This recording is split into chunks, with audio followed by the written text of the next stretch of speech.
Pemirsa Intens Investigasi. Di tengah dirinya yang harus berhadapan dengan kasus hukum hingga menyeret dirinya masuk bui, Nikita Mirzani tentu tak bisa menahan sedihnya ketika mendengar sang buah hati sakit hingga masuk rumah sakit. Ya, anak bungsu Nikita Mirzani, Archana Mawardi, dikabarkan saat ini tengah jatuh sakit, hingga kabar itu pun dibagikan lewat media sosial. Lalu seperti apa potret hingga video penuh haru saat Archana terbaring lemas di rumah sakit dengan tangan penuh jarum infus tanpa ditemani sang ibu yang kini berada di dalam penjara? Seperti apa juga Archana tampak menangis sambil memegang ponsel, seolah sedang melakukan video call dengan sang bunda yang tak bisa hadir secara fisik di sisinya. Lantas, bagaimana tanggapan pihak Nikita Mirzani terkait sakitnya Archana? Dan bagaimana pula kehadiran Dr. Oki berhasil membawa sedikit keceriaan? Di mana hal itu terlihat dari senyum kecil yang akhirnya muncul di wajah Archana saat dibesuk oleh Dr. Oki di rumah sakit kemarin? Pemirsa, bersama Intens Investigasi, kami hadirkan kabar terkini, terpercaya, dan teraktual. Tetapi sebelumnya, jangan lupa untuk like, subscribe, dan juga share channel YouTube ini.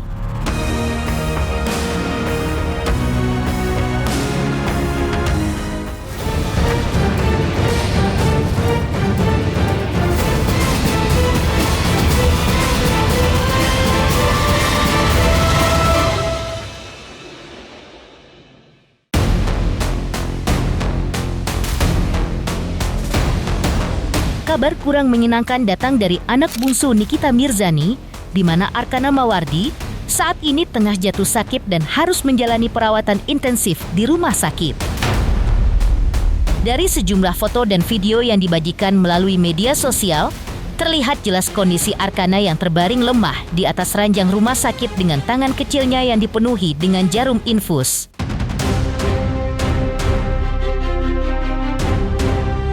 Beberapa video bahkan memperlihatkan momen haru saat Archana menangis sambil memegang ponsel, seolah sedang melakukan video call dengan sang bunda yang tak bisa hadir secara fisik di sisinya, karena masih mendekam di tahanan terkait kasus hukumnya dengan Reza Gladys.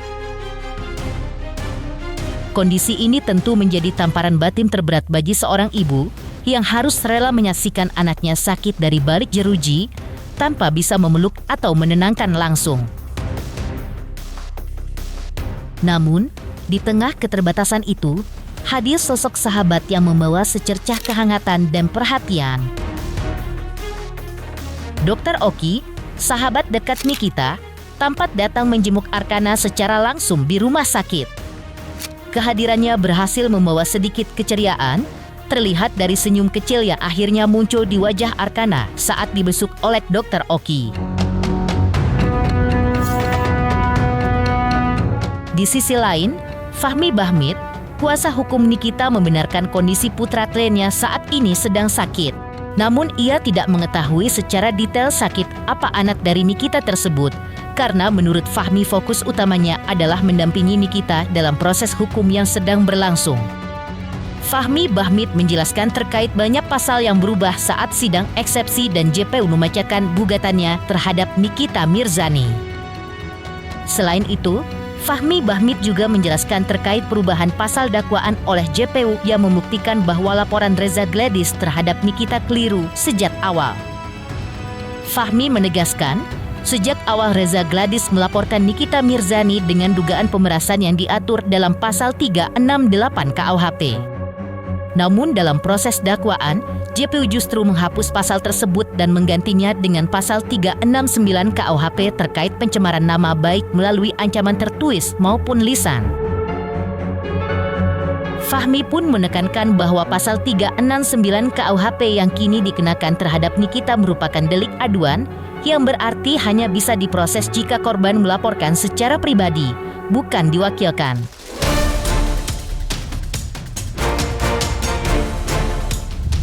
Ya pasti tahu lah, nanti pasti disampaikan. Apakah sakit seperti apa kan saya juga nggak tahu, di rumah sakit mana juga saya nggak paham.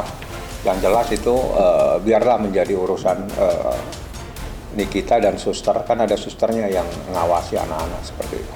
So, kita fokus saja kepada eksepsi, apa tanggapan jaksa pada hari Selasa besok seperti itu. Ya memang faktanya di dalam surat dakwaan yang saya terima tidak ada pasalnya. Jadi awal dari perkara ini adalah adanya pasal pemerasan yang diatur dalam pasal 368. Baik dalam proses laporan polisi, penyidikan maupun penetapan tersangka, semuanya adalah pasal 368 tentang seseorang melakukan pemerasan. Tapi pada proses penuntutan di dalam dakwaan jaksa penuntut umum, pasal pemerasan yang ada di pasal 368 itu dihapuskan. Yang dimunculkan adalah pasal KUHP ya, 369 ayat 1 tentang pencemaran secara lisan atau tertulis yang akan membuka rahasia dan akan menguntungkan diri sendiri. Itu pasalnya seperti itu. Dan itulah yang menjadi masalah karena pasal tersebut adalah bukan delik pidana umum. Kalau delik aduan pasal 369 ayat 2 itu harus ada yang lapor.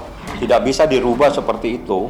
Jadi pasal yang dirubah itu adalah pasal dakwaan kedua, yaitu mereka yang melakukan, yang menyuruh melakukan, dan yang turut serta melakukan perbuatan dengan maksud untuk menguntungkan diri sendiri atau orang lain secara melawan hukum dengan ancaman pencemaran.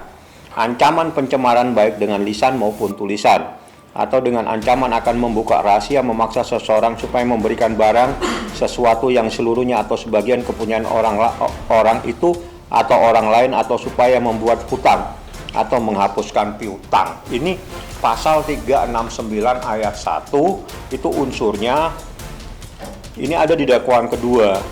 Nah, dengan adanya dakwaan yang saya bacakan, maka pasal 368 tentang pemerasan itu dihapuskan oleh jaksa penuntut umum, sehingga pemahaman yang selama ini ada di mana Nikita disangka telah melakukan pemerasan itu dihapus oleh jaksa. Namun Nikita hanya didakwa melakukan pencemaran lisan dan tertulis untuk mendapatkan sesuatu, seperti itulah. Menurut Fahmi, perubahan pasal dalam dakwaan merupakan bukti bahwa tuduhan awal terhadap Nikita Mirzani tidak berdasar. Atas hal tersebut, Fahmi pun meminta Reza Gradis untuk meminta maaf kepada Nikita Mirzani dalam jangka waktu 7 kali 24 jam usai pasal pemerasan terhadap kliennya itu dinyatakan tidak terbukti. Ya kan kita suruh orang minta maaf. Kalau orang tidak minta maaf kan ya urusannya dia.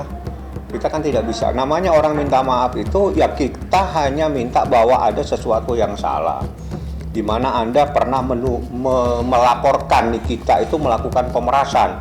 Namun di akhirnya jaksa menyatakan tidak ada pemerasan. Berarti ada sesuatu yang salah dari awal yang Anda lakukan. Jadi wajar kalau kita minta, Anda minta maaf karena ini adalah kesalahan Anda.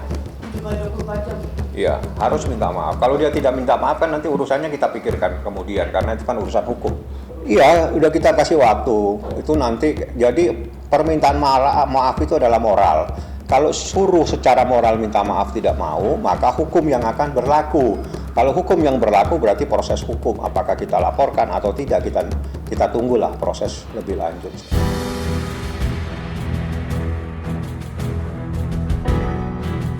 Lantas seperti apa tangis Nikita Mirzani dalam sidang saksi Fadel Bajideh lantaran Loli meminta dirinya berada di luar persidangan ketimbang mendengar Loli bersaksi?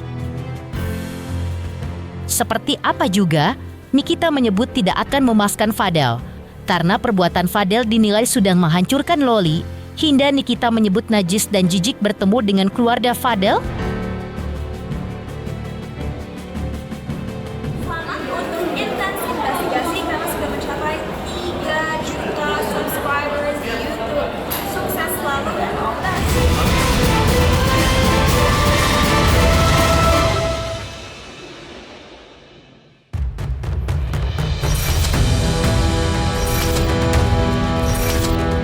Pemirsa Intens Investigasi, di luar kesedihannya yang mendalam karena sang putra, Arkana, sedang sakit dan harus menjalani perawatan di rumah sakit tanpa kehadiran ibunda tercinta di sisinya, Nikita Mirzani saat ini juga harus menelan kenyataan pahit lainnya. Ya, Perasaannya kembali teruji dalam sidang lanjutan kasus dugaan asusila dengan terdakwa Fadel Bajideh yang digelar di Pengadilan Negeri Jakarta Selatan kemarin. Nikita hadir sebagai saksi dengan kondisi mengenakan rompi tahanan dan borgol di kedua tangannya. Meski begitu, ia tetap tegak berdiri, siap memberikan kesaksian terkait dugaan perbuatan yang mencederai masa depan putri sematawayangnya, Loli. Sebagai seorang ibu, hati Nikita jelas teriris dan hancur. Ia menyebut masa depan Loli kini telah rusak, diduga akibat perbuatan keji yang dilakukan oleh Fadel.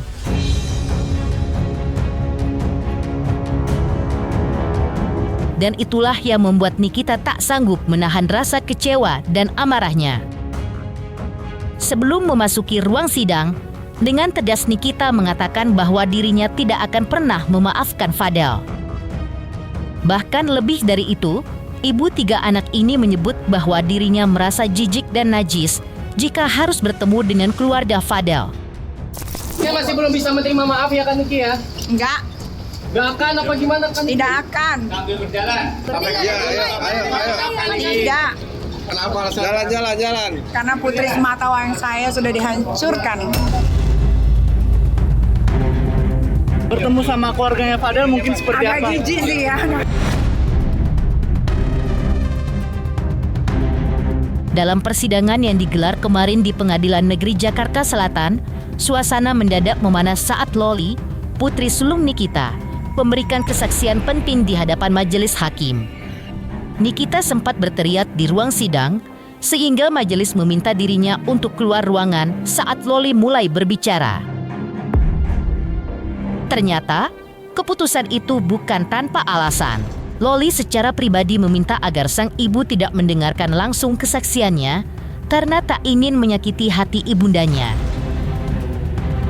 Momen itu sontak membuat Nikita tak kuasa menahan tangis.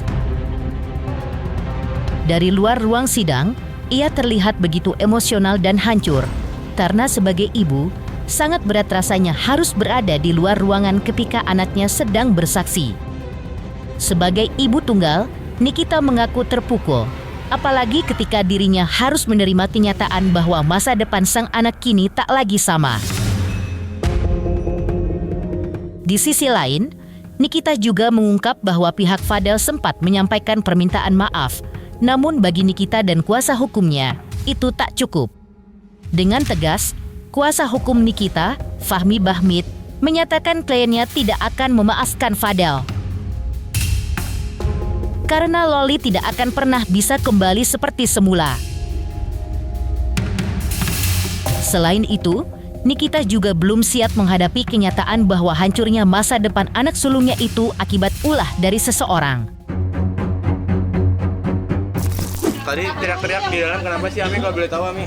Ya nggak apa-apa, emosional aja. Karena kan Laura mau bersaksi, tapi sayangnya harus di luar. Kan sebagai ibu pengen dengar bagaimana alur ceritanya.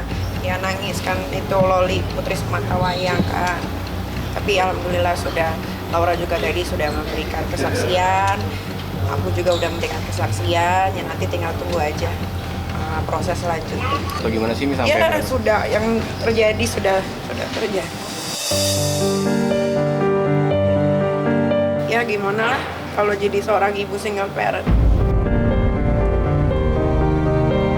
Tadi saya pada saat ada tim saya menyuruh membesuk kepada Nikita Mirzani, tadi dan kemarin Nikita bilang saya tidak akan memaafkan atas perbuatan terhadap anak saya karena bagi dia anaknya tidak mungkin bisa kembali dalam keadaan semula.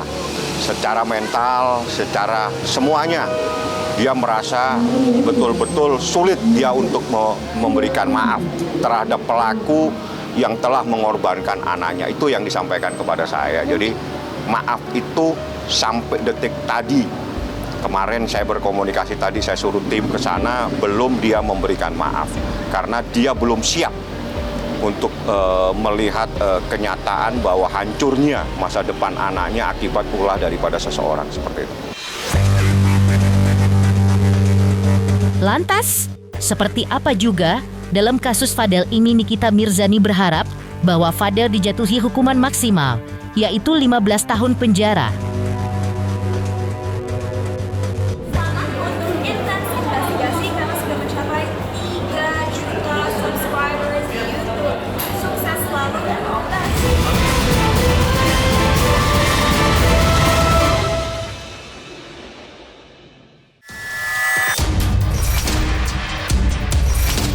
Di tengah emosi dan air mata yang menyelimuti persidangan kasus Fadel Bajideh, kuasa hukum Nikita Mirzani, Fahmi Bahmit, turut angkat bicara dan memberikan penegasan hukum terkait jalannya proses pengadilan. Menurut Fahmi, persidangan ini sudah seharusnya digelar karena Fadel kini telah berstatus sebagai terdakwa.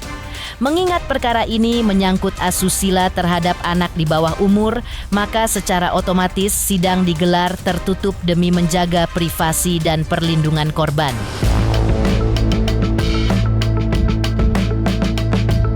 Fahmi Bahmit juga menjelaskan bahwa satu hal yang menjadi perhatian khusus adalah Nikita Mirzani berharap bahwa Fadel Bajideh dijatuhi hukuman maksimal, yaitu 15 tahun penjara.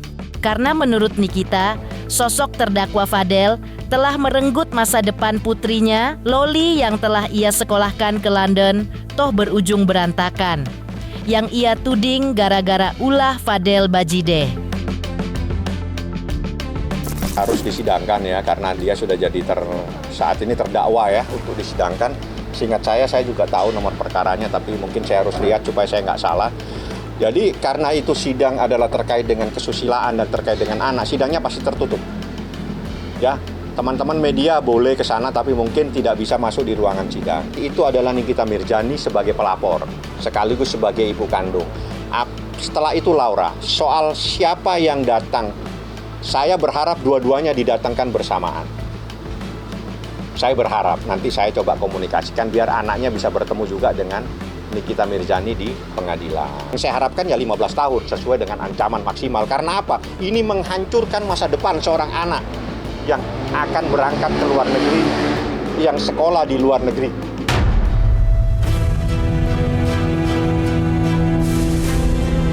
Pemirsa Intens Investigasi, jangan lupa saksikan terus Intens Investigasi. Tetapi sebelumnya, jangan lupa untuk like, subscribe, dan juga share channel YouTube ini. Tim redaksi Intens Investigasi juga mengucapkan banyak terima kasih kepada semua subscribers. Hingga kanal Intens Investigasi kini sudah mencapai 3 juta subscribers.